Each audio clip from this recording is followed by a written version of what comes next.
This is episode 103 of the Wilderness Locals podcast, and we're back, folks. We just got back from our mountain goat hunt, and we do a bit of a recap here, and we're back in the podcast saddle, guys. This podcast is brought to you by Kifaru International. Kifaru makes absolutely bomb-proof gear that is second to none. Kifaru.net, folks. There are a few groups in North America that put boots to the ground, like the Wild Sheep Society of BC. Contrary to popular belief, Wild Sheep Society BC isn't just about sheep. The majority of their projects benefit a variety of ungulates and other wildlife. Check them out at www.wildsheepsociety.com. Great folks over there. I'm a Monarch member. You should be too. And as always, go check out our friends over at Just Shooting Arrows. Just Shooting Arrows is BC's premier archery shop.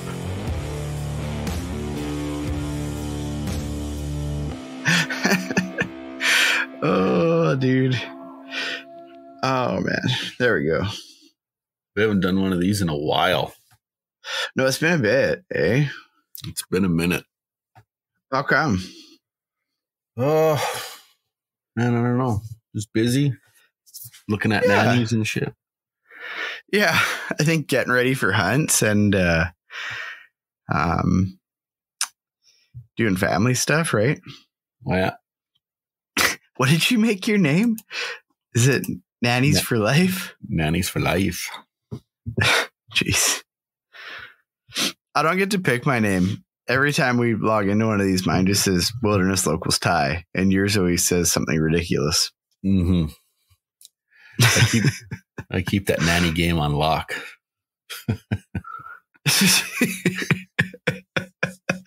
we didn't kill nannies. Full disclosure. No, we didn't. Do you think people would be mad if you did, though? I think it depends, man. I think if you went out and like made an effort to kill a nanny, then yeah, I think people would be like, dude, come on. I think if you did it by accident, it's it is what it is, right? That one nanny I seen, she was for sure dry because it was like a group of kids and the kids were kind of all with the nannies. But that one nanny, she was like old bag of bones and she was just limping everywhere. And she had no kids with her. And I'm like, that would be a great nanny to take if you were going to take a nanny because she looks dry, you know? Yeah, I was actually watching that video yesterday with Ronnie, and she does not look healthy. No, she's just gonna die any minute. Dude, yeah, she's all body, eh? Like she's just like a barrel, and then her neck, you can see like her neck's real thin, and her face is like kind of gaunt, but her face is super long. I mean, I think she probably has longer horns than either of the goats that we shot.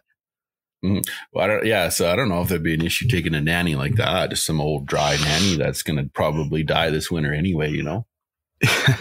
Yeah, I don't know. I think the whole thing is you want to take a billy because of the fecundity of mountain goats, right? It's a big word.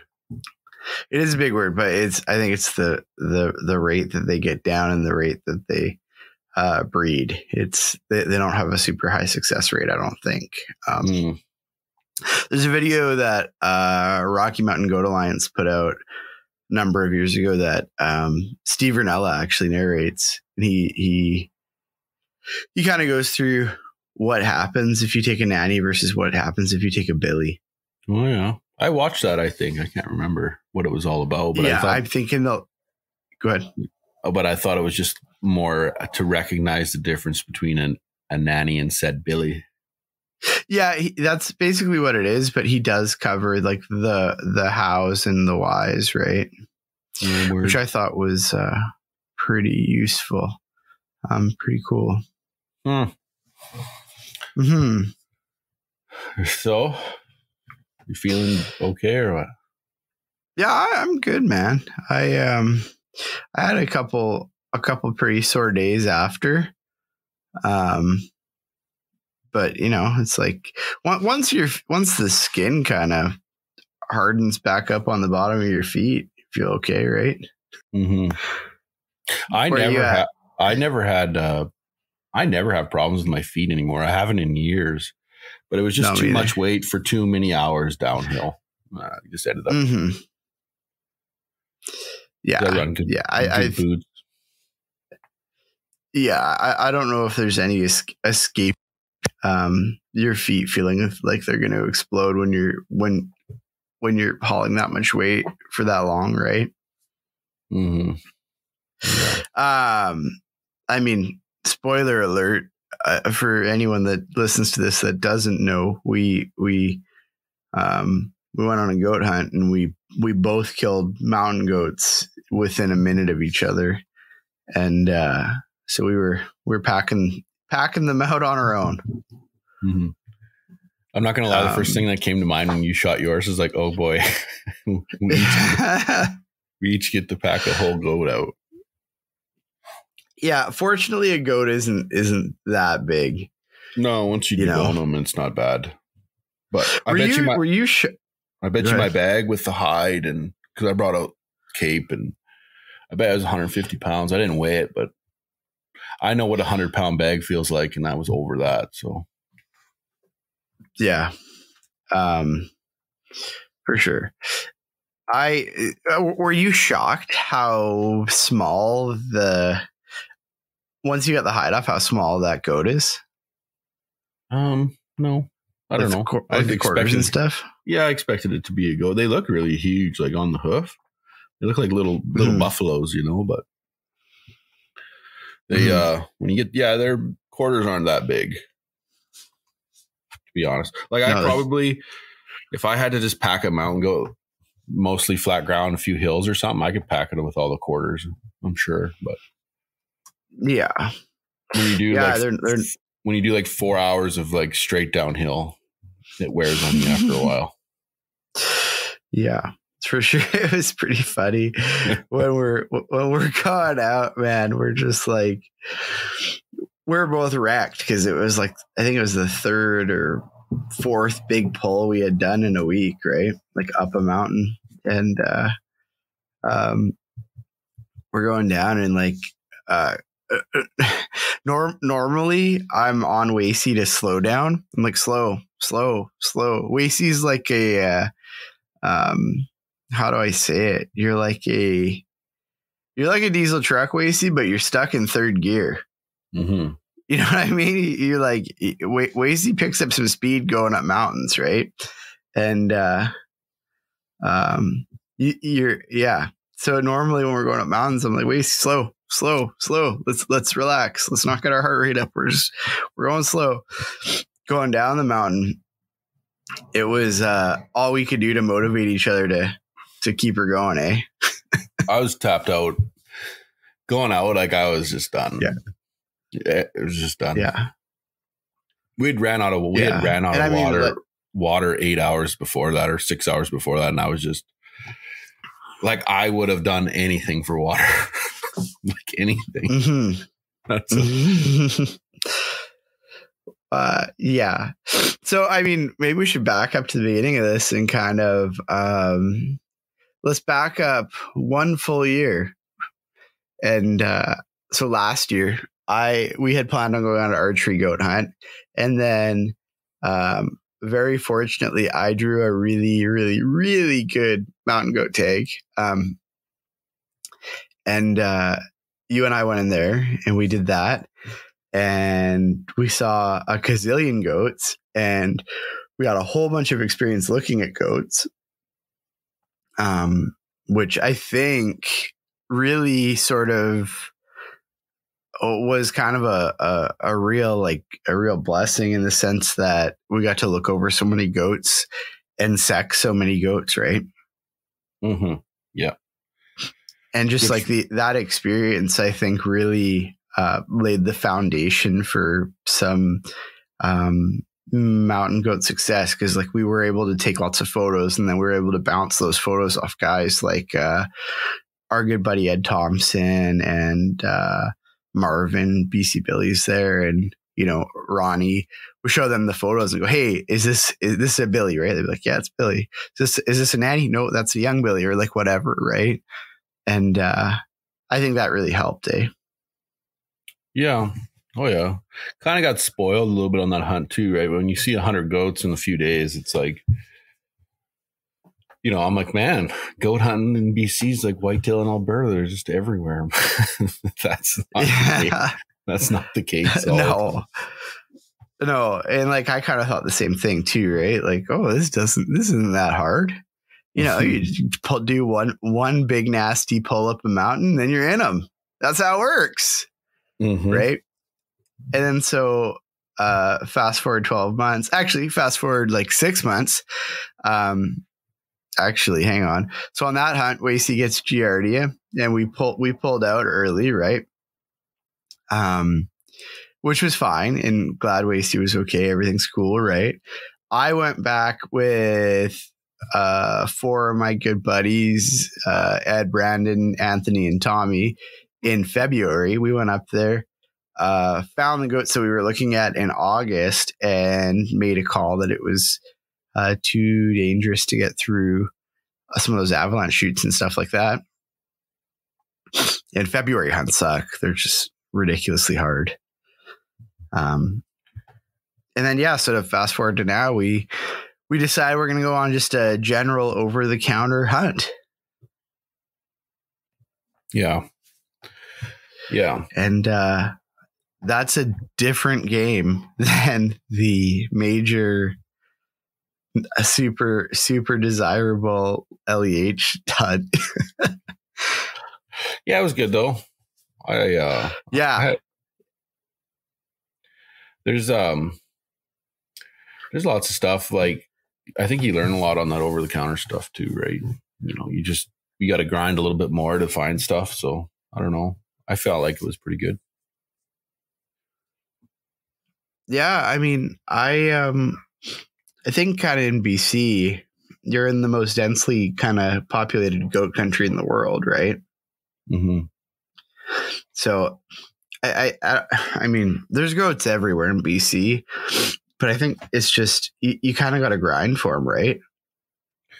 Yeah, because the biggest problem with goat hunting that I've seen as a new guy, right? I'm not an experienced goat guy. I've been on a couple goat hunts, but the biggest thing I see with goat hunting is not really finding them. Finding them is pretty easy. It's getting to them or getting to a spot where you could kill them and not lose them. Them two things right there. Like, if you can't get to them, I mean, you can look at them all day through a spotter, or if you shoot them and they're going to fall 2,000 feet, well, it's not really worth shooting them, right? So once you learn them couple things, like where you could actually kill them or not kill them, it's kind of I think that's the bulk of your fight right there, Yeah, and like so we went into one spot. Our plan was originally to use my pair of 1969 or 71 or whatever they are CT90s to hammer some old logging roads, some old logging slashes to get some elevation up behind us on the way into this first spot. And when I kickstarted one to ride it over to my truck, the voltage regulator nuked under the seat, and it was the night before we were leaving. So those were out, and we switched to my trailer, and I have a Razor, and we took that instead, which the trailer I don't really use, and I haven't used in a long time, and I didn't realize it because I didn't look. The tires were shot on it. Yeah. Oh, the tire debacle. I mean, this is an actual adventure right from the get-go. And it's something I wanted. I did want to have, even though this shit's a pain in the ass, you look on it back pretty fondly. And right from the get-go, we started smoking tires on that fucking trailer.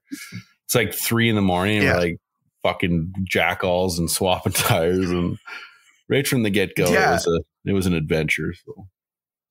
And like, it's like 3 a.m. and we're still, 5 hours away from where we want to sleep. Oh yeah. That northern BC country is fucking relentless. So like, there's just the logistics of it all and everything. It's just it's a son of a bitch most of the time. Oh yeah, if you don't have some friends up there and stuff starts going sideways on you, it's going to cost you a pile of money, eh? Oh yeah. Yeah, we like it was awesome with all Ed and all those guys. They just give us a place to sleep or whatever we needed, right? And I think if you didn't have that, yeah, you would be screwed, right? For the most of it. Yeah, I think you'd be in rough shape. Yeah, so we get up there, get a few hours of sleep, and then we head in there. And our whole plan from day one was to glass from the bottom before ever leaving the truck. You know, hit all of the access points in the bottom, locate some goats, and kind of lay it onto our maps and have an idea of where we want to be, because we had a rough idea where we wanted to set camp. And that didn't work out because we were completely fogged in while we were rolling in. So we said, forget it. Let's send it. Up we went. Which is That's right. So which is another like, yeah. Go ahead. Sorry.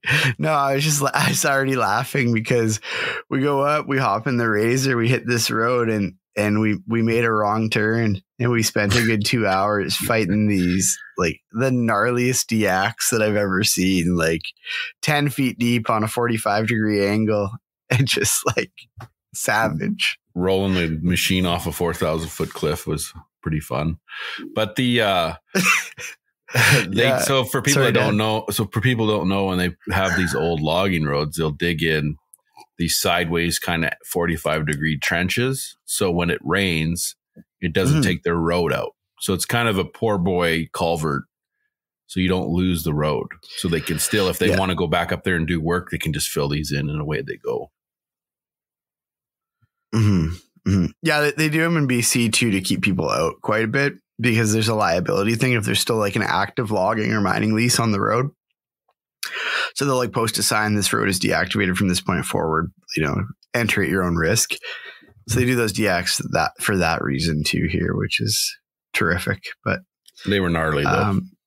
So we fight all these DX, get all the way to they were bad, man. They were like, there was at one point where I was getting pissed off. And so I like dropped the Razor into this one, and it's like, I don't know, super deep. And I just hammered it like low range 4-wheel drive, and like launched it out of the other side, like old Travis Pastrami there. And freaking both of our bags just shoot off the back of the ATV. He looks at me, he's just like, what the fuck, bro? Just fucking backflips my bag with my Swaro spotter and shit. And I had a fucking carabiner holding my Crocs on. Just blows my shit everywhere. I'm like, okay, easy on the fucking throttle. We're going to wreck my shit. We're not even hunting yet.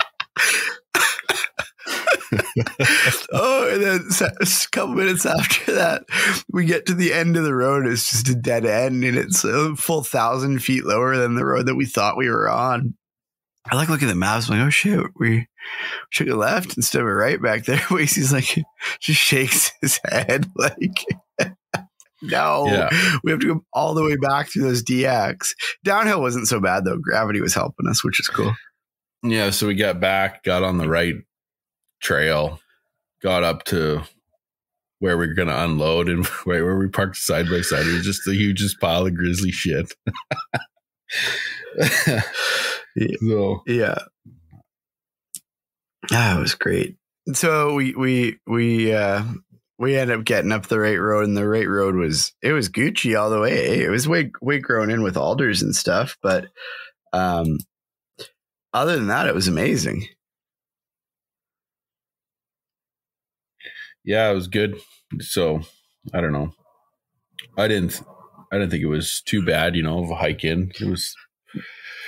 There was like when we got up like through all the timberline and stuff, like that shit was pretty steep, which brings me to my like I'll never go on a goat hunt again without a pair of kicking crampons, because I would have worn them there. Like I couldn't get up that. I was using a fucking ice axe, Yeah. I was running micro spikes, which was super helpful. yeah, the micro spikes are phenomenal, right? But yeah, no, the trail up was good. It was just it was really just the once we got through Alpine, got to the Alpine and started getting into some of those steep pitches. They were like legit pitches that I mean, I was showing them to Ronnie yesterday when I was over there for a visit, and he was going, "Nope, wouldn't do that." I was like, "Yeah, it's bad, eh?" He's like, "Yeah, no, I would have found another way." I was like, "Wasey wanted me to go down it." He's like, "Nope, not going down it either." It's bad, bro. Like, I can normally pull some pretty vertical shit, but I had to use so I had that mountain stick ice axe, which I'll never fucking goat hunt without that thing ever again. Handiest fucking tool ever. But I would take that and just fucking yard it into the ground, like the ice axe into the dirt. And then that's how I'd pull myself up that fucking shit. Which brings me to why I would never hunt without kicking crampons ever again. I needed crampons to get up that shit in the summertime. That's how steep it was. But yeah, it was real bad. It was one of those situations that I kept thinking on the way up. I'm like, you never climb up something you can't climb down. And I fucking cannot climb down this. There's no way. But I don't know. It was one of those things where I was like, I'm sure we'll find another way down, which is, spoiler alert, the other way down was just as bad. Terrible. Fucking terrible. I was just mad at cussing the sky because we're standing on fucking 6 feet of alders, not even touching the ground. That's how thick it was. I'm like, what the fuck am I doing with my life right now? But yeah. So okay, anyways, we get up there. We get up there. We find where we're setting camp right away. It's beautiful, nice bowl, great country to look at. You can see a whole bunch of country from camp, and we set camp and pretty well immediately pass out. Yeah, the first night there wasn't a bunch happening. Tired. I've had 10 questions on people want to know what bear fence you had. I have no idea. So you might as well just say what that was so people know. Honestly, I have to look it up. My buddy Justin Bunce, he ordered it. I'm just looking it up. That's why I sound like my brain stopped working there. It's Bear Watch Wildlife Deterrent System. My buddy Justin ordered it for his September hunt. And we were chatting about it, and some guys that we were talking to about this area that had been in there had said, "Hey, this is a very bear dense area, obnoxiously bear dense. You may want to look at a fence or some kind of bear deterrent." And Ronnie runs one of them rape whistles on a cord when he's spiked out by himself or whatever. So anyway, Justin let us borrow this thing. And it was killer. I mean, I think it's 3 pounds all in. You can strip it down and make it lighter, but runs on AA batteries and does 40,000 volts. I think it has 8,000 volts. I think 8,000. Where the fuck did I get 40,000 from? Just fucking pulling numbers out of the air or what? Maybe. That's so. How much did it cost? Because that's another something. Let me pull this up. Okay. So yeah, it runs on 4 AA's or 8 AA's, but you want to run lithiums, they say, for the weight and for the capacity. Yeah, so it's $325 Canadian. The company's based in North Vancouver. Yeah, 3.1 pounds, it says, with all of their packaging. I mean, I think I got ours down to 2 pounds. Yeah, 10,000 kilovolts, 1.4 pulse period, 0.5 joules output. It's cool. It's a cool little unit. The only thing I don't like about it is it isn't waterproof. So we were putting ours in a waterproof stuff sack. Yeah, to leave it outside. That the actual part that where the batteries are isn't waterproof. Yeah, which seems like it should be if you're leaving it outside of a tent overnight and the dew and stuff like that, right?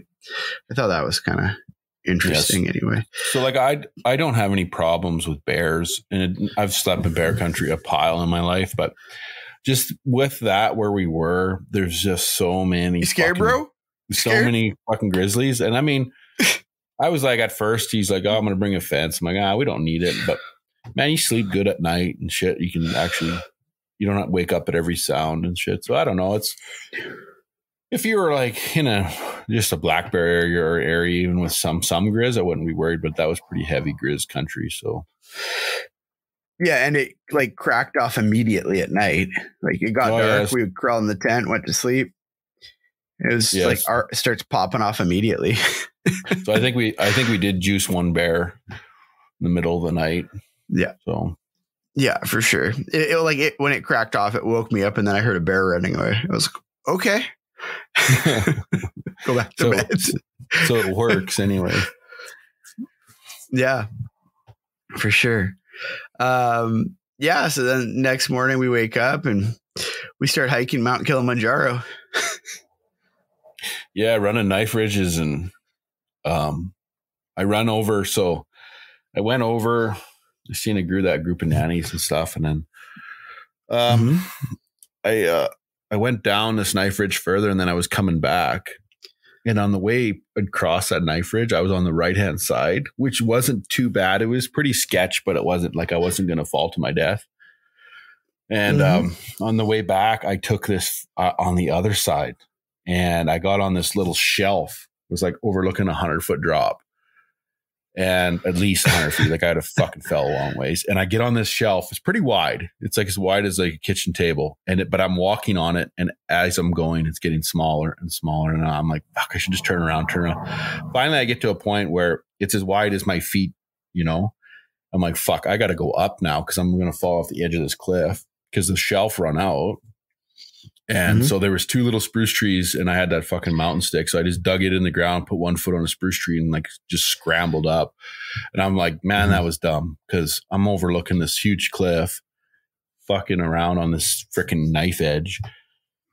So that was that was the sketchiest stuff, and I was mad at myself for doing that. I had no business being on that. I should have went back and went around on the other side, but I was just cutting corners and trying to hustle, you know, and that was a good learning experience for me with cliffs, right? Like, don't fuck around with that shit back there. So, yeah. Yeah.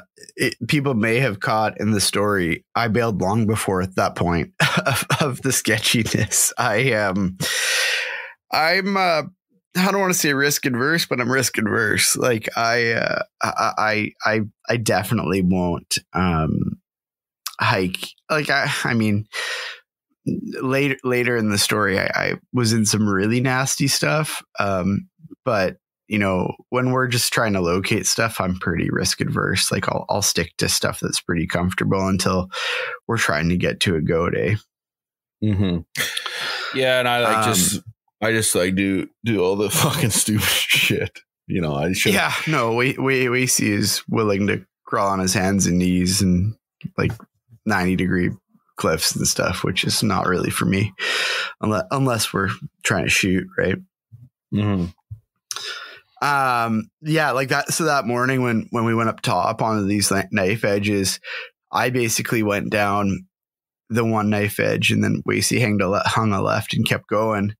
There's a cool photo on our Instagram of me. I'm glassing the main bowl, but I look back and I could see Wasey on top of one of the mountains. It's pretty sweet. But yeah, like I was looking to the country that I had wanted to get to, like where I was like, this is where the Billies will be, looking at these maps. And I just knew like, we can't get there from here. There's no way. There's just no way. There's like, we could maybe get to the first bowl, but the second and the third bowl, I'm like, there's not a hope in hell we're getting over there. And if we do get over there, we're not getting back with a goat on our back. There's just not happening. So I was like, okay, I'm going to get glass the main bowl. Wasey went off and did dangerous shit for a couple hours. And I finally sent him a message on Zolio. I was like, hey, we got to figure something out here. Like we're in a bad spot. We don't have that much country we can cover from here. Right. Yep. Water was a super big issue there too. Like water was a big issue everywhere, I think. Yeah. Like I ended up finding some dank snow. I'm surprised I never got sick, bro. That one picture you posted on Instagram of me scooping out of a creek and guys like, oh, you're still not pumping? I'm like, no, bro. I'm trying to go for Giardi around 2 here. 2 for 2. I have a couple of funny photos of you getting water, and the entire time I was shaking my head. I'm over here pumping like a freaking and you're just got your head in a creek. I'm like, okay. I just fucking drink that shit straight, fucking goat shit and everything. It's I'm fucking do the dumbest shit, man. I should learn. Like last year, I got sick from water. This year, fuck pumping. I'm just gonna drink it. Fucking stupid. I was like, at the end of the story when we're coming off the mountain and we found that stream, I was like, dude, there's like giant piles of grizzly shit everywhere. I would be pumping. You're like, I'm so thirsty. I was like, okay. And then you looked at me at one point, like, I don't care if I get you. You just jabbed your face in the creek. I was like, what the fuck? He's like pumping his fucking water, and I just scooping that fucking shit right out of the stream and drinking it. And he's like, you're not pumping? I'm like, I don't give a fuck if I get sick.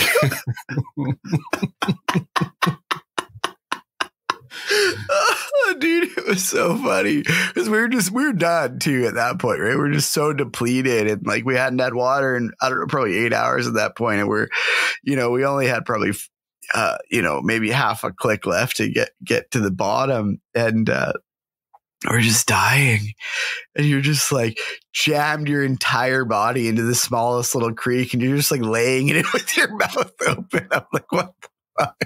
Bro. The level of thirst, I've never experienced thirst to that degree. Like, no, it was bad. It was fucking phenomenal how thirsty I was, and I was just like, I would have fucking sucked a grizzly's dick for a cup of water when we were coming out. I've never experienced thirst on that level. I don't know how them goats, like we got talking to Ed. I'm like, what the fuck do they drink? He's like, oh, they get dew on the grass in the morning. I'm like, fuck, it's just crazy that they can go up there with no water, man. They're such a hardy critter, eh? Yeah. Yeah, they're cool, man. So yeah, anyways, I send Wasey a message on the magical Zolio there that actually sends pretty well instantly. And he messaged me back. He goes, yeah, I'm looking at, a group of 40 goats, and they're all nannies and kids. And I was like, okay, just come back whenever. So you start working your way back, and we sat down and chatted, and we kind of decided like, hey, this is looking like a nursery area. And it doesn't look like we can get into the super nasty stuff from this side. It doesn't look like it's going to happen. So it was like, I think it was, what was it, noon at that point? Mm-hmm. I think we ate a meal and kind of just packed up camp there and dropped down. And so then the descent down was kind of funny because on the way up, I said to Wasey, like, hey, I'm not going down this way. There's no way. I'll find another way down. I'll walk 40 kilometers if I have to, but I can't get down this. It's not I can't get down it. I don't want to get down it because I don't want to, trip and freaking tumble to the bottom like those videos you see of guys shooting goats in the cliffs. And they just freaking, I don't want to get to the bottom and have one horn, Mm-hmm. Yep. So we took another route, which I had planned. And my plan was to go through this one chute, which seemed fine. And it was. And then to hang a hard left and pick up our trail again. Well, we never picked up our trail until we were, a click from the side by side. Hey. Yeah. We bushwhacked a long ways. And the bushwhacking, was that the gnarliest bushwhacking you've seen? I've done some gnarly bushwhacking here at home, but the thing with that was like standing on them fucking like, I don't even want to call them alders. They were like little mountain spruce, but they were all just tangled. I don't know what they're called, But yeah, you're like standing like 4 feet above the ground, walking on fucking trees. Tyler's like, wait up, I can't see you. He's like, where's the line? I'm like, there is no fucking line. there's no fucking trail. I said, just throw your body through the canopy. It was terrible. It was terrible. Mm-hmm. Yeah, it wasn't good. It was one of those situations where I was kind of like, maybe we should have just gone the other way. So this brings me to my other thing too. Like, some guy asked me if we carry rope, and I said no, we didn't have any rope.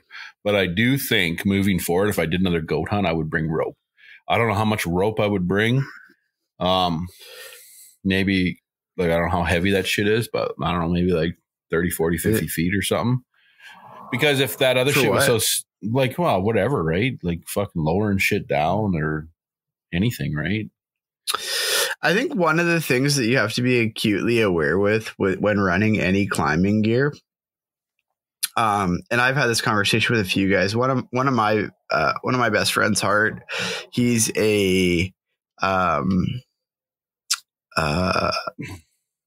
he's annoying. I'm just kidding. He's a highway recovery guy. He does like all the rescues and stuff off of the Crow's Nest area there. And they do a lot of climbing work because it's cliffy, right? And he said one of the things you need to be acutely aware of, and this is when I was getting ready for our February hunt, when I was packing climbing gear, he's like, when you're packing climbing gear, a lot of people don't have the skills to use it in the way that they're trying to use it. And it gives them a false sense of confidence because what they're doing is they're not building in safety. They're building in like, a mechanism to get themselves hurt because they think they're being safe and they're not, right? That's totally me. That's totally me. I just tie a rope around my waist and just jump off the fucking cliff. Like, I'm good. Yeah. I spent a bunch of time last year before the February hunt, like, kind of reacquainting myself with climbing gear because I hadn't done it in quite a few years. And thank goodness we didn't. There were some spots we probably should have used it in February, but we didn't. And then this year we could have used it on some downhill stuff, but we just risked the biscuit. So it was good. Mm-hmm. Yep. But yeah, no rope. So we get down to the ATV, we head back, and we kind of turned in for the night there and just kind of made a plan, right? Yeah, I made a plan and fucking got back into goat country. Yeah. So we just kind of, we sort of carried on and kept looking. We basically spent the next, I don't know what it was, 3-4 days, just kind of glassing different spots, hiking up, getting views, and just kind of covering country, right? And I think between then and when we spotted the goats that we eventually kill, I think we really only saw one good billy, right? Mm-hmm. Yeah, and he was in some shit that I didn't want any part of at all. Tyler's like, "Oh, we can go in there," and I'm like, "No, thanks." No thanks. Fucking like the mountain part of it doesn't bother me, man. The fucking bushwhacking in that country is just fucking next level. It's just Amazonian fucking jungle shit. Terrible. But I don't know. Yeah, it's pretty wild. I mean, that one spot we found that good billy, like, I think if we found it after we hadn't already hiked like 2.5 other mountains, excuse me, I think if we found it earlier in the trip and we were fresh and our legs were fresh, I think you probably would have been like, yeah, let's go. You know what I mean? Yeah. Yeah. Like if we were still bright-eyed and bushy-tailed, but like when we found that goat, we're like, he's a good billy. And then we started looking at what it would take to get up there, and it was like a full day of bushwhacking through like a creek bottom, which was like, that was your big beef, is that it was a creek bottom. And like the amount of grizzly sign we were seeing was, I think you said pretty insane, right? Excuse me. That's the thing with creeks. When you walk big roaring creeks, you can't hear shit. So you're kind of just wandering along, looking around, which is kind of half hazardous. It's just like you got to be able to see and hear what's going on. And our only route up was this freaking roaring creek, and I'm like, man, I don't know. It's kind of high risk because the amount of grizzly sign we were seeing is fucking everywhere. There's grizzly sign every 6 feet. Like there's shit and torn up logs, and it's fucking gnarly. But yeah, every single rock that was a reasonable size was flipped. Like when we were going up, the last spot, Tyler's like, because there was like big fucking like the bears that when they'll rub their backs on the trees and they'll like just claw the fuck out of the bark, right, on big spruces. Tyler's like, what caused that? I'm like, I don't know. Rabbits and shit. But like the grizzly sign going up was so fucking bad. Like I hang around grizzlies quite a bit, but it was like every foot. There was like ripped logs, dug up ground, fucking turned over rocks, scarred up trees, and it was just non-stop, like a whole tree line. And I'm like, wow, there's like heavy grizzly sign in here. So it was kind of sketchy, you know. And have your head on a swivel, I guess. Yeah. So we decided not to go after that one nice billy we found, and we were kind of like, I don't know, we weren't getting discouraged, but we were getting to the point where we're starting to realize how lucky we were on the August hunt we had done the previous year, you know, with the amount of billies we saw, right?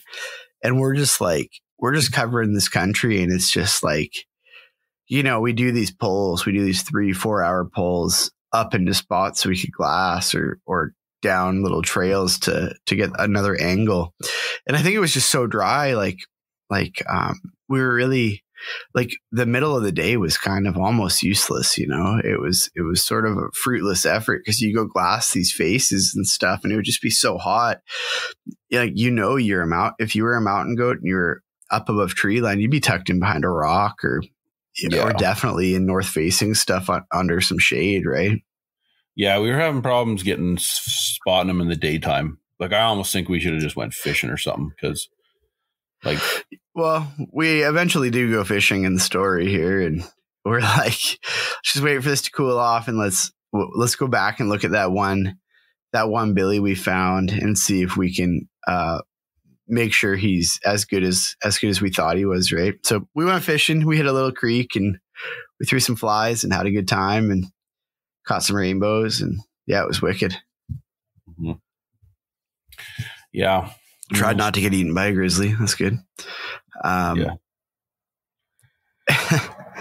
that morning we woke up and you were like, okay, let's go do that one. And I was just like, thinking about how little food we had left and thinking about like how torched our legs were, right? Just because we had done, you know, pull after pull after pull. And I was like, man, I don't know. I think we need to look at the maps and kind of just move off a little ways and find another spot to go. Right. Mm-hmm.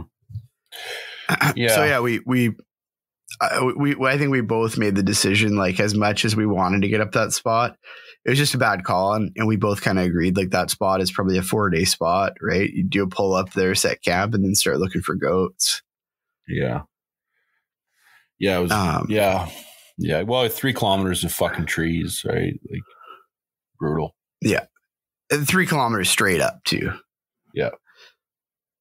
And, we were also out of fuel in the truck at that point. We had just enough fuel to basically start heading back to another gas station.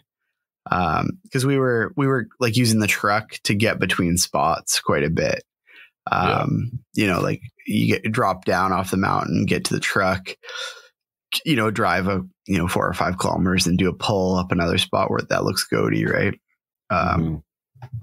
So there was lots of sticking and moving and quite honestly, I think like kind of being mobile like that is what allowed us to find the goats that we did. Yeah. But I think it also is significantly harder on your body because you're You're going up and down, and then going to another spot and going up and down and going to another spot and going up and down. And it's just like, I don't know, man, that was probably 3 hunts worth of hiking. Like, cause I mean, once you get up high on a lot of these hunts, you're kind of covering flat country, not flat country, but like once you're in the Alpine, everything's gravy. Right.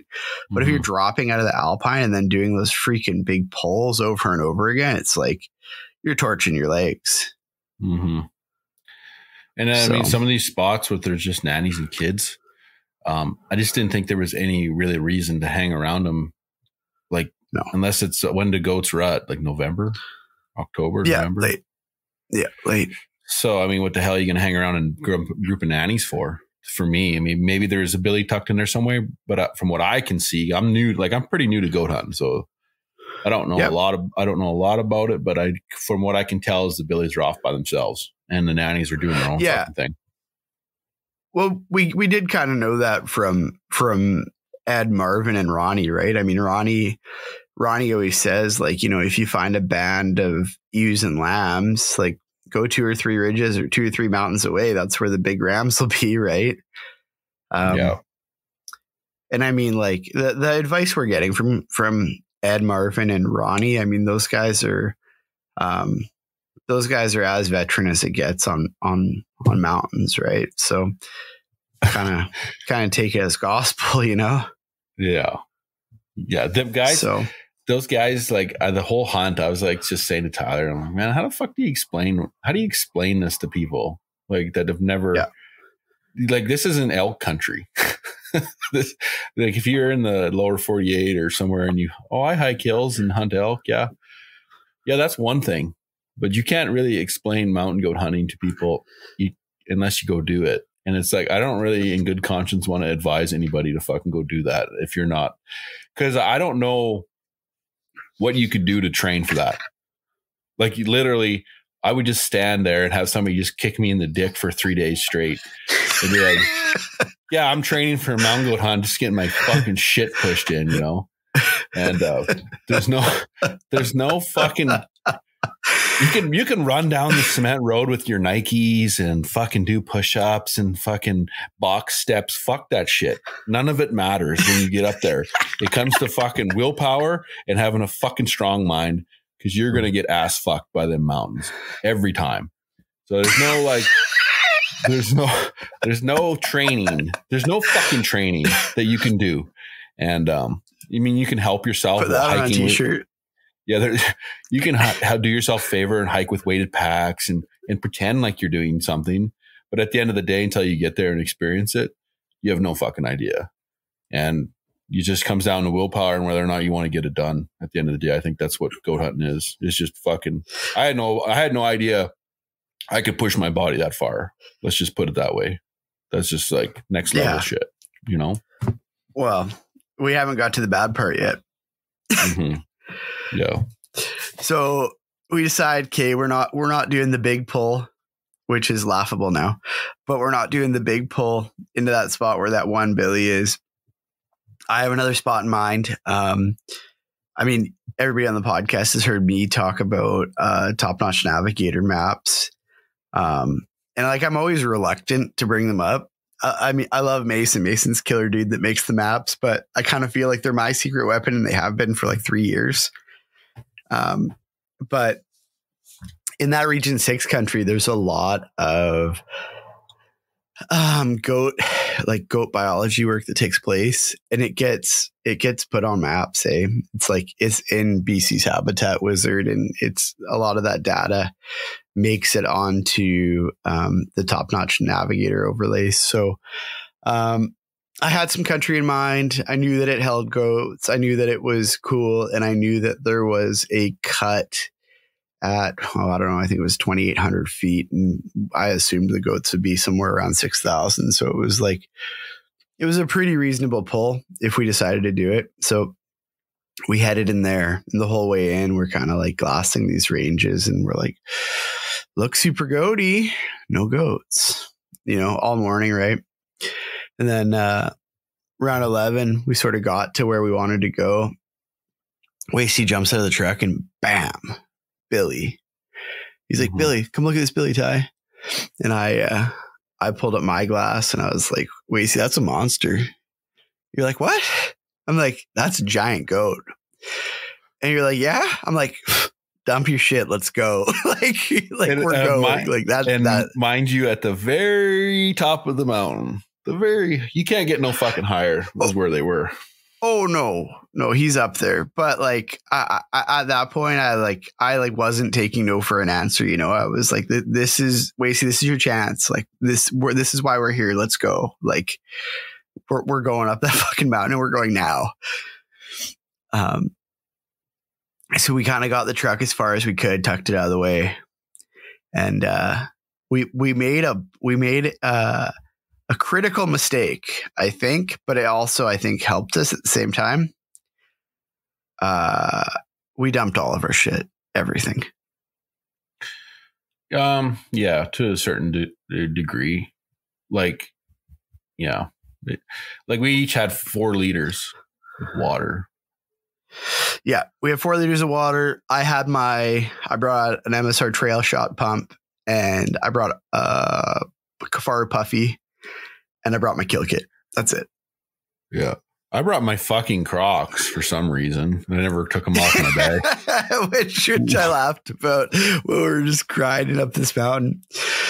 Oh, man. And yeah, so we went empty, which I think was our saving grace because I wanted to get up that thing as fast as we possibly could. But yeah, no spotters, no tripods, nothing. I even took my rain gear out. I took everything out. I think I had a headlamp, a kill kit. Yeah, my puffy and some water and a pump. So I brought, so I was like, I don't know, what's your pack weigh empty? That's basically what I weighed going up. So we're boogieing on the way up, man. Yeah, we crushed it. Yeah. And like whenever either of us would slow down, the other one would just start harassing them immediately. Yeah. And by that time in the hunt, you're getting your mountain legs under you, right? So you can push on it pretty good. I felt like we were doing good. Yeah. Yeah. And so we get up the mountain, we break into the Alpine, and now it's like, we're starting to get strategic, get tactical, you know, go up this one ridge and we're like, okay, wind's bad. We got to drop over here. Got to pick our way through this. Let's be smart. We get into the cliffs and like, okay, stuff's getting real now. Like those go through just over these cliffs, and like those cliffs were bad. But mind you, we haven't seen them in 3 hours. Like we've been hiking for 3 hours straight uphill the whole time.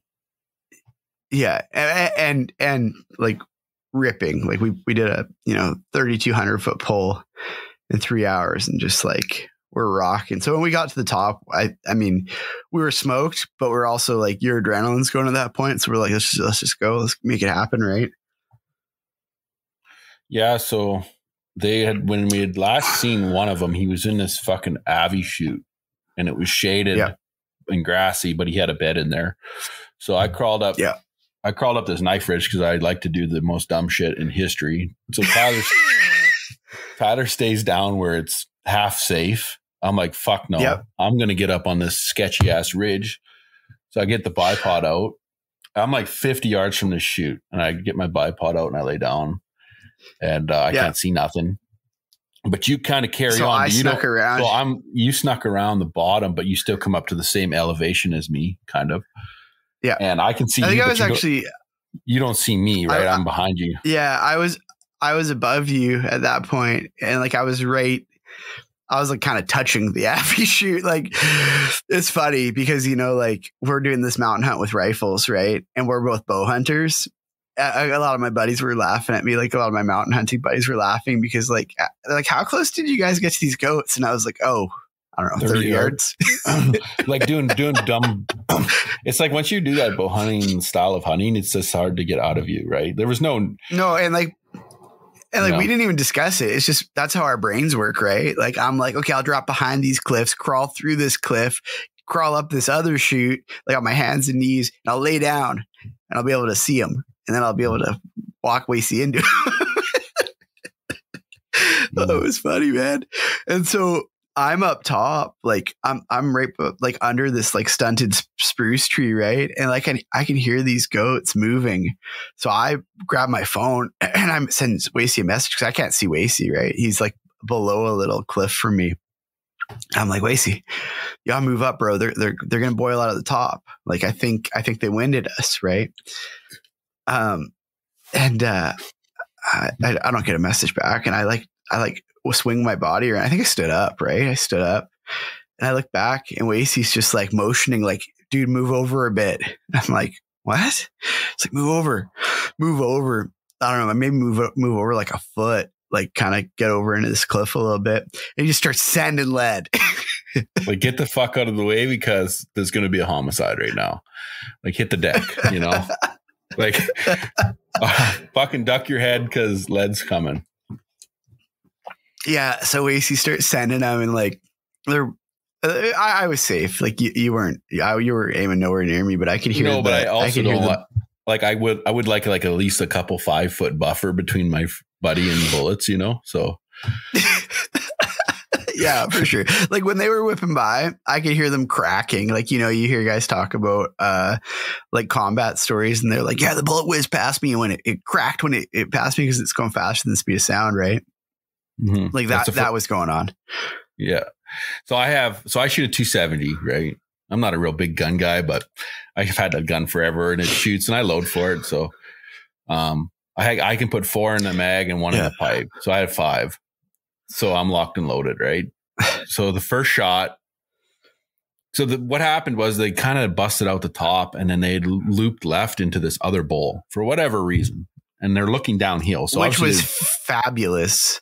It worked out really well. It's like we got pretty lucky on that because if they would have just boiled straight out and up and over, that would have been game over. We might as well just hiked out. But the one I shot, he looped left and he was staring downhill.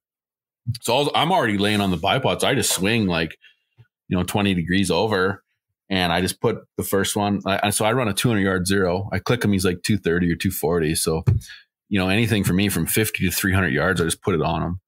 So I just put it behind the shoulder, and the first one, whoomp, you can hear a big whoomp, and he just stands there. So round 2, boom, another whoomp. Round 3, he starts taking a few steps, boom, and I hit him again behind the shoulder. I mean, now he's kind of just walking, but his ass end's kind of going. Mm-hmm. But I'm not fucking chasing goats off cliffs. So I'm like, boom, 4th shot, boom, right behind the shoulder. And he just like lays down behind that little tree. And his head's still up. And I'm like, fuck you. And I put the 5th one right on his neck. Boom, right there. Like, I shoot till the gun's empty. I'm not one of them guys that's like, great shot. Let's watch him walk off and die. No, fuck that shit. No. If I got bullets in my gun and that son of a bitch is standing, he's getting fucking filled full of holes. And that's just how I've always been, right? I hate tracking shit. If he's not down, I'm going to put him down. And like after I'd skinned him, I had 4 shots right behind the shoulder. Like I'd found 3 of the bullets laid up against the hide on the other side. Like I'd actually pretty good group for the situation, so. Mm-hmm. Yeah. So, Wasey celebrates a bit. He's stoked. And I kind of motioned to Wasey like, hey, I'm going to find that other Billy. He's like, yeah, cool. So I carry on, and I have to get out of the cliffs, and Wasey was able to drop down to some nice country. So he caught me, and I kind of zip through this. We're zipping through this chute, and I can hear Wasey's just pumped. He's heading straight to his goat, right? And I can hear some rocks rolling above us.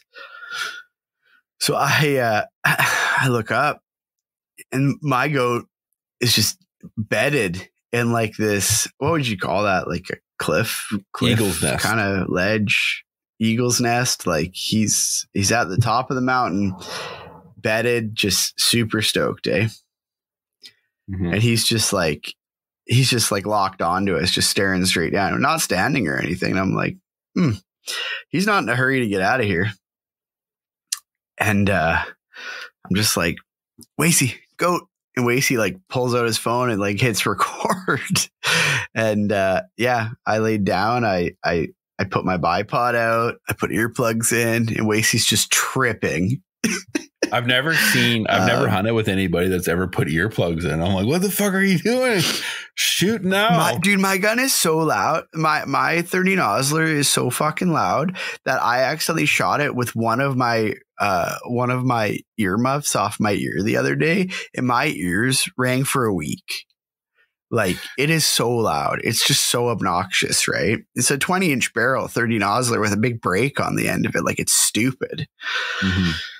Shoots like 84 grains of N570. The thing is basically a nuclear missile. It's just ridiculous, right? Anyway, so I rolled my earplugs in and freaking put 3 into that goat, and he fell over right there. Yeah, they soak lead, you know. And like Marvin's boy, Caden, what's his name? Caden? Yeah, Caden. He had filmed a bunch of Marvin's hunts on YouTube. So before we had left, because Marvin's like the goat guy in BC. He's like the guy, right? So whatever Marvin kind of does is what I was like, well, I'm going to do whatever Marvin does. And so when I watched the videos, like they had snuck over this cliff and they shot these 2 billies. And the first shot, I don't even know who was shooting, but on the video, he shoots, boom, and he right pounds right behind the shoulder. And Marvin's like, again, in the shoulder, boom, again, in the shoulder. Like, so basically the attitude that I gathered from goats is like, you fucking just dump the gun. And if they're still standing, reload and keep dumping the gun.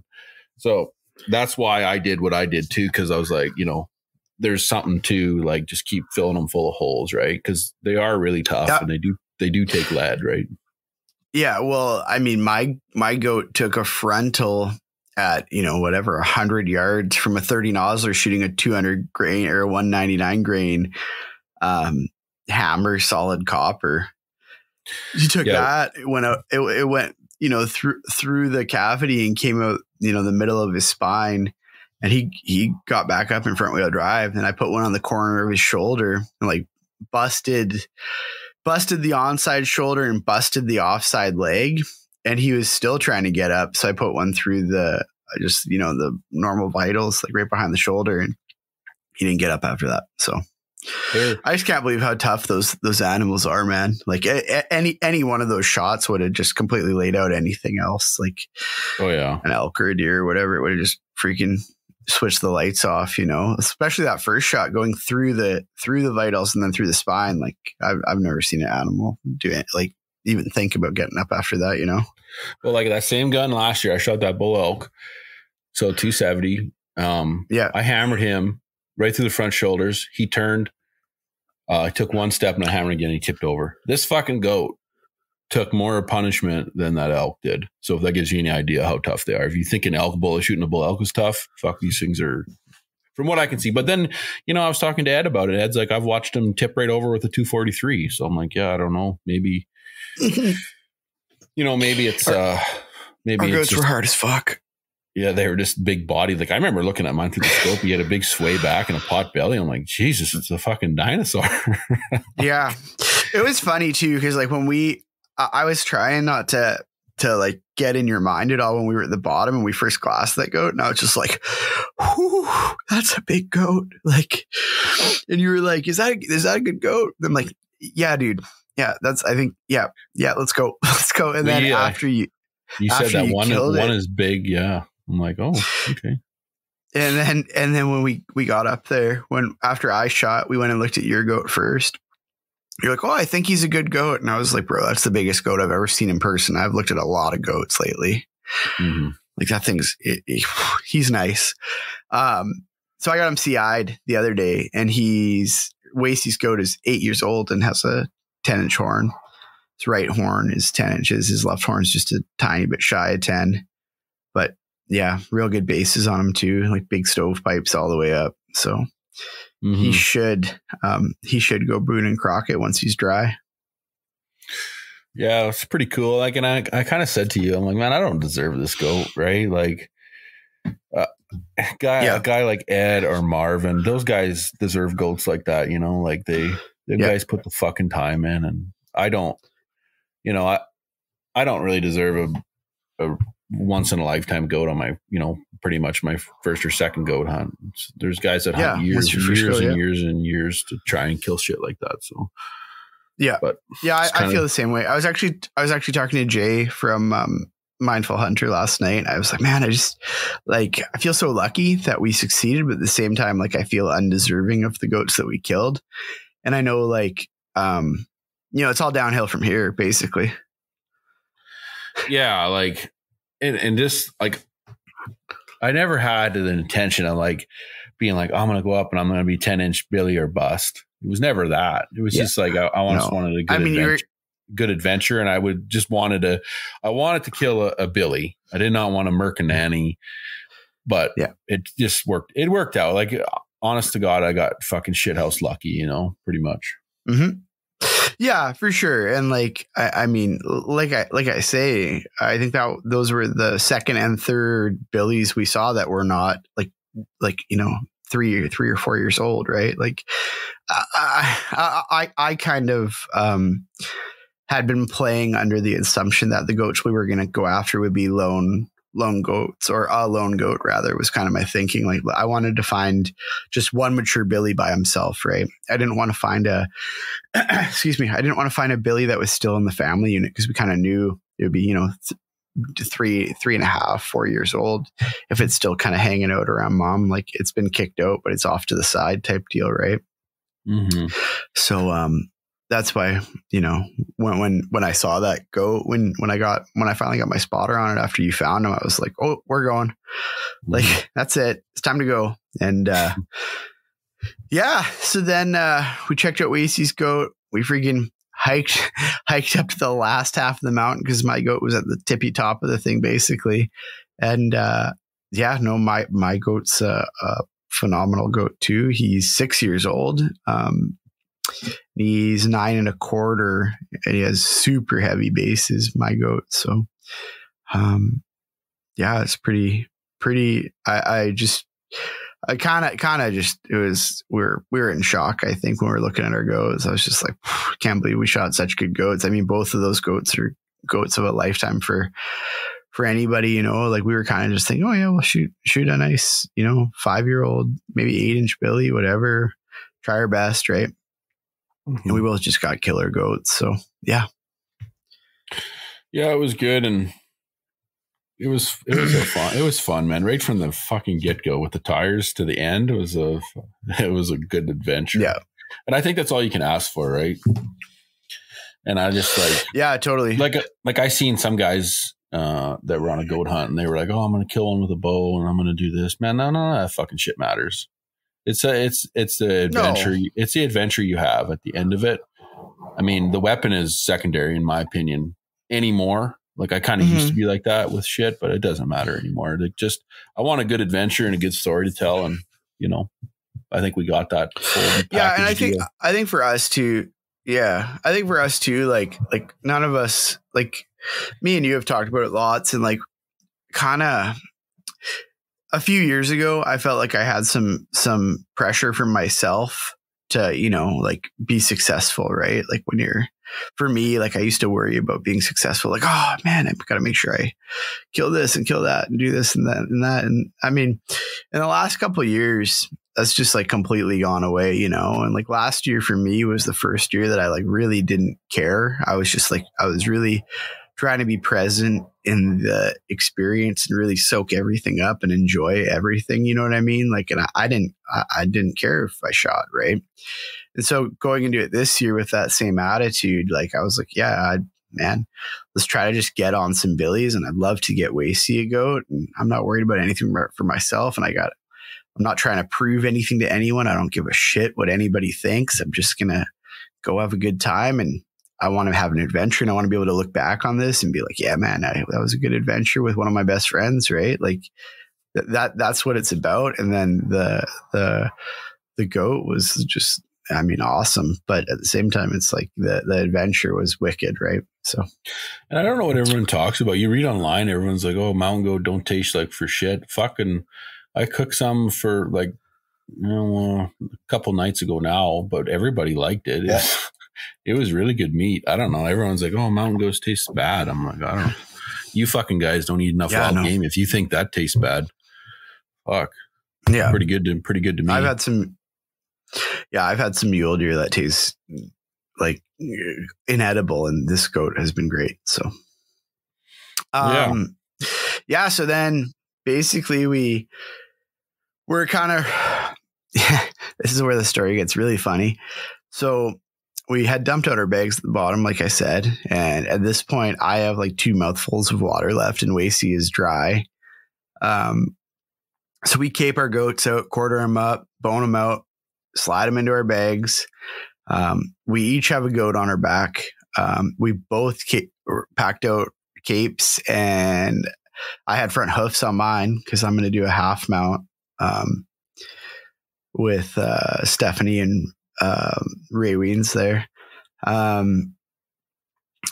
Anyway, so we're both full and heavy and out of water, and it's time to go down. And we absolutely cannot go down the cliffs that we came up, like hard pass, right? Yeah. Yeah. And so we end up kind of hiking down this Abbey chute into the trees, and like we get to where the the tree line is, and me and Wasey kind of look at each other and we're like, okay, it's gonna get real. And yeah, it sucked. We're out of water and just suffering because that tree line it's straight down. It's straight down for 3.5 hours at least downhill. And like, I got a question. Do you think having something in each of your hands, so like you were running just one single mountain stick, right? And it worked phenomenal for you the whole trip. Do you think having a second pole to lean on your way down would have saved your back and stuff a bit? Maybe. It probably would have. Like you could load them up, right? So because that's like I have short legs compared to you, right? Like I'm like a 30 or 32 inch inseam, whatever. And you're like a 36 or 38, right? So like I always struggle with downhills, and I find like if I don't have poles, like my downhill is kind of not very controlled. Whereas if I have poles, I normally side hill, and I'll choke up on the one that's towards the hill, and I'll kind of put my hand on top of the one that's below.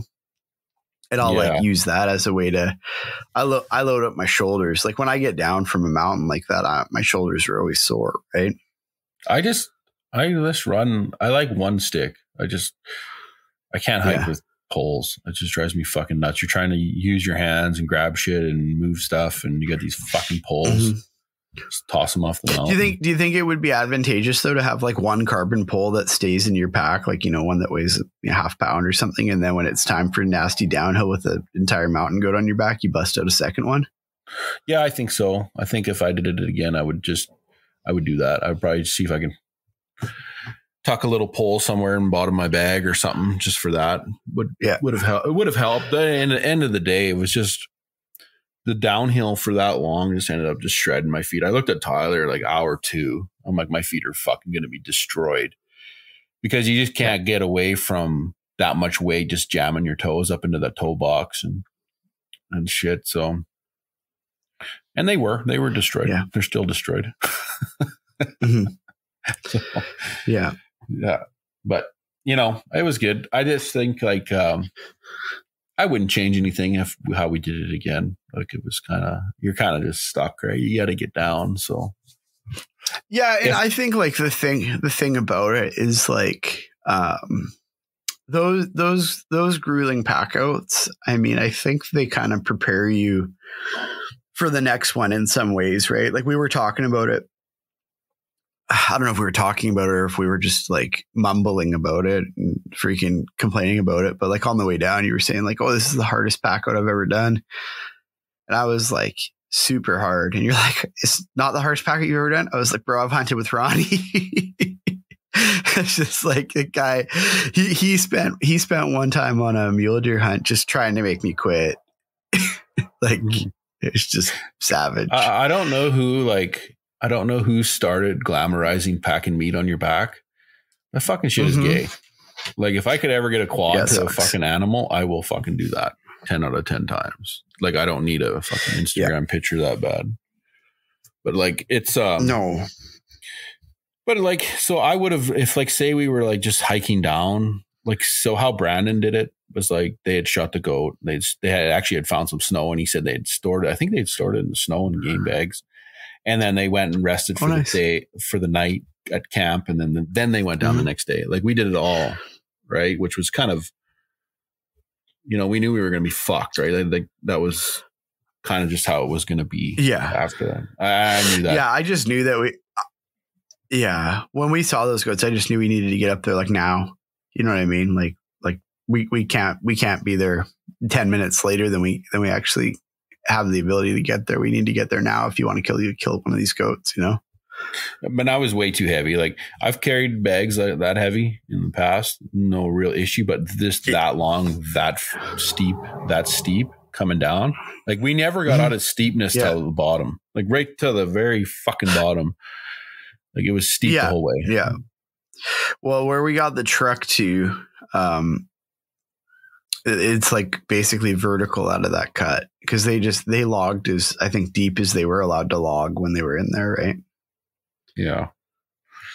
And I still stick to that, like I've done some fucking gnarly pack outs and different things in my life. And I've done death marches where the skin falls off your feet after mile 20, but just the pack out was the worst I've ever done in the aspect of it was just so much weight for so steep for so long. Like it just was relentless, but, and that's just goat hunting. Like, how do you explain that to somebody? Like, oh, this is what it was like, it's kind of hard to do,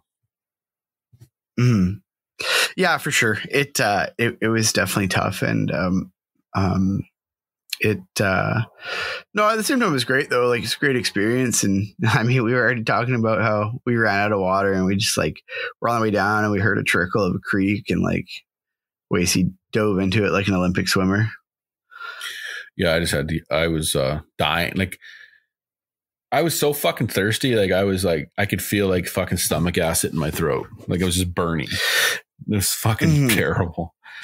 It was terrible. Yeah, you can't. There's no awful. Water in that country. None, man. Anywhere. None.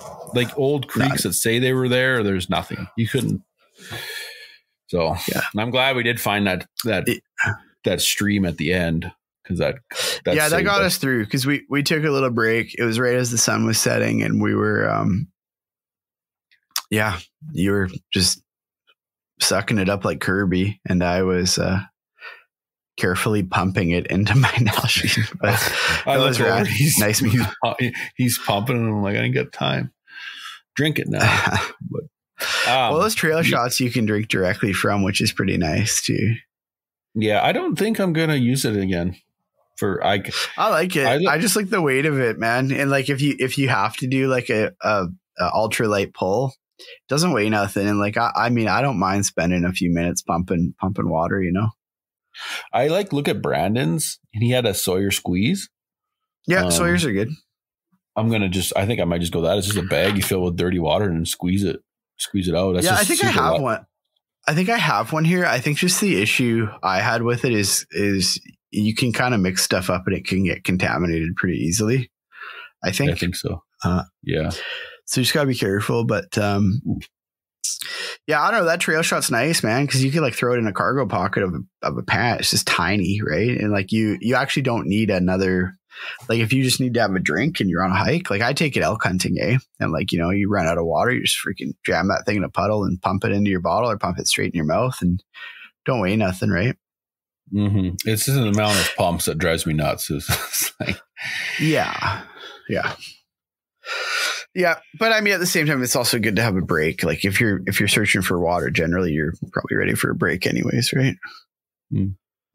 No, but fucking 10 out of 10 on adventure for that hunt. Yeah. And I think so. After that, we got to the truck. Wasey did some had a quick power nap on the ground. Yeah, just basically collapsed. We loaded up and we got the hell out of there. We drove to Ed's. You know how many people ask me, like, they're like, oh, I'm doing that hunt now. Could you do it with a recurve? Fuck no. Like I could, but the pain level is so fucking high.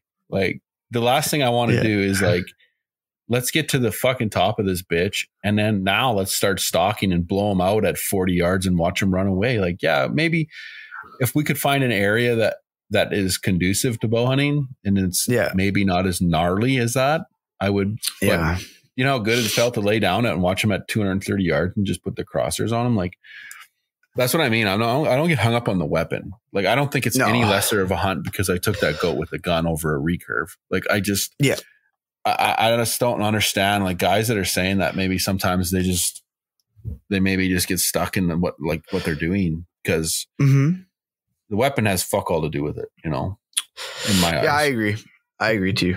I mean, I know quite a few guys that have killed goats with compounds.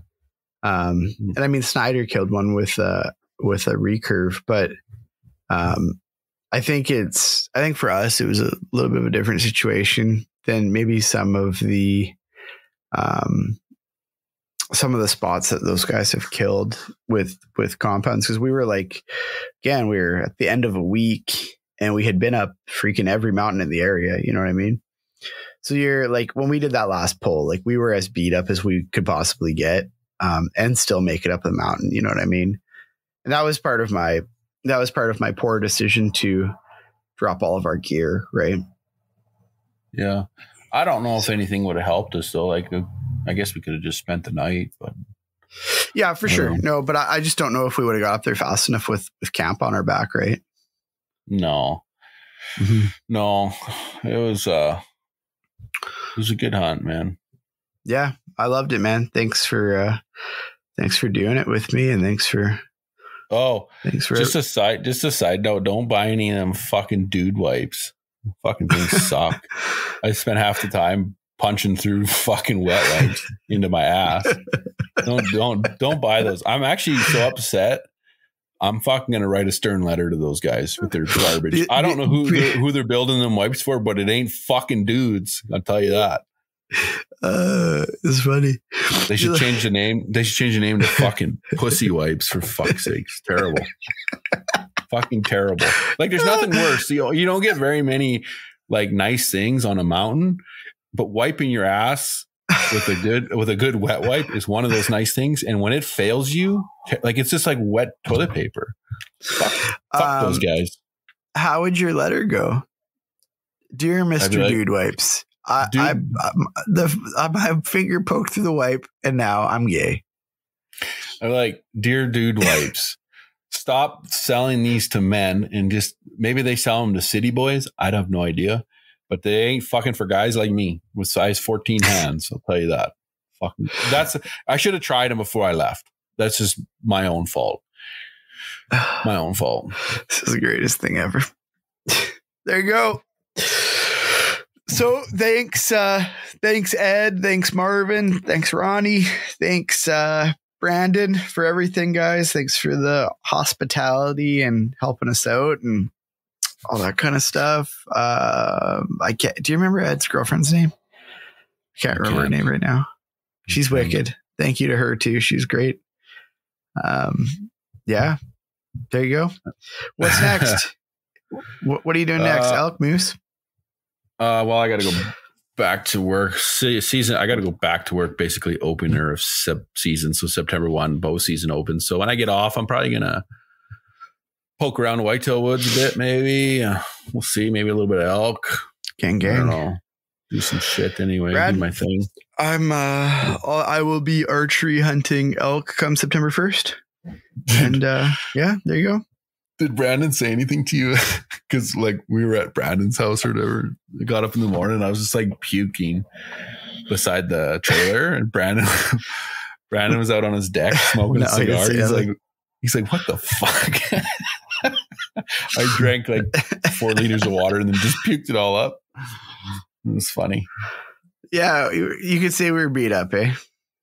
Oh yeah, we were fucked up. It's good. There you go. I love it.